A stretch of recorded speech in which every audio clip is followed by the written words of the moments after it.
Yep, spring officially arrives in a few hours, and for many of us, well, it's none too soon, is it? I mean, while people living in the West have had milder than usual temperatures and a great winter, the East has been pounded by storm after storm. I mean, they have had it up to here. So what could all of this mean for spring?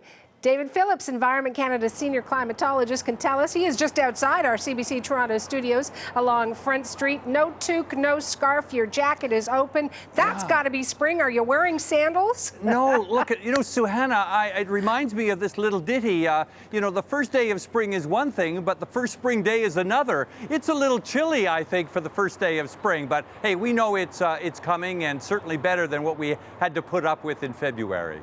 Now, the West saw much warmer temperatures, though. They're happy. They've got a happy weather song. Oh, absolutely. And it looks like it's going to continue. I mean, think about it, Suhanna. They've had their warmest winter on record.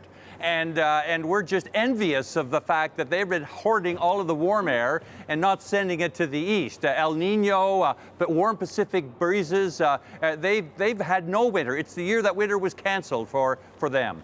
What about the East Coast? They don't like you very much. They don't. Truly, Suhanna, they started off a record low snowfall. My gosh, we thought our forecast was going to be bang on. And then all of a sudden, the last 6 weeks, they've had storm after storm. Suhanna, when you 500 centimeters of snow, 5 meters of snow in places like Charlottetown and St. John and Moncton, 3 meters in Halifax, and that's a snowy region.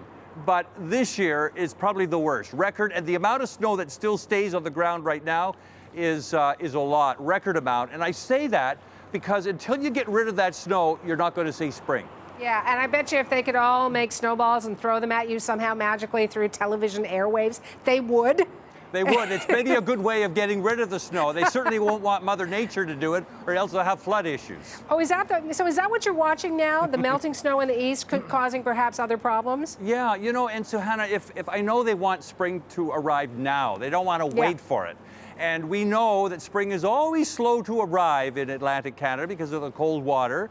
Maybe we want to be more patient. You don't want to go from slush to sweat, because what will happen is all of this snow, record amounts, will all of a sudden disappear and has nowhere to run off, and you're going to have flood issues, soggy soils. I mean, it's not going to be a pretty situation. So the best news would be to say, let's ease out of winter and into spring and get rid of the snow gradually.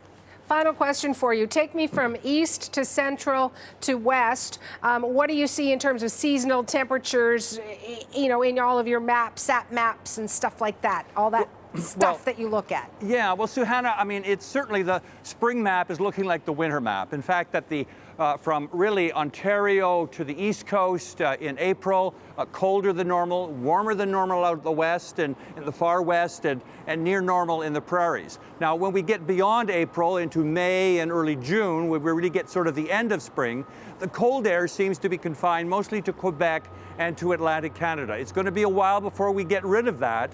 And hey, but the good news, Suhanna, for all of Canada, I've looked at the summer map, and it shows no cold air, no area colder than normal, areas normal to warmer than normal. So be patient, Canada.